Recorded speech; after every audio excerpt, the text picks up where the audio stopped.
بص، محدش هيحس بيك قد ربنا. محدش عارف اللي جوه قلبك غير ربنا، فبالتالي مشاعرك مكانها مع ربنا مش مكانها على السوشيال ميديا. يعني ما تكونش تعبان ومخنوق ومش قادر ان انت تتحمل الضغوطات اللي عليك، فتقوم منزل ستوري على الفيس او مثلا ستيت على الواتس وتقول انك تعبان ومحتاج تفضفض لحد فيما معناه. يعني ما تعملش كده. ليه؟ لان مشاعرك مقدسة. في آية في الكتاب المقدس بتقول فوق كل تحفظ احفظ قلبك. دي موجودة في أمثال 4 آية 23.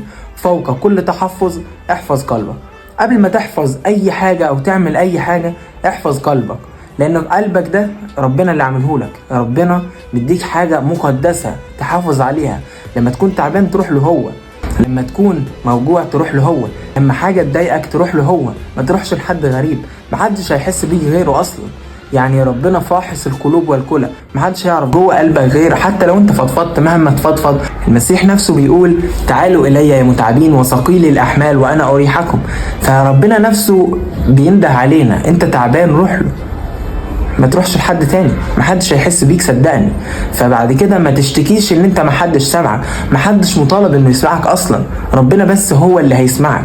محدش مهتم بحياتك او تفاصيل حياتك غير ربنا، ايا يكن هو مين او هو قريب لحياتك ازاي.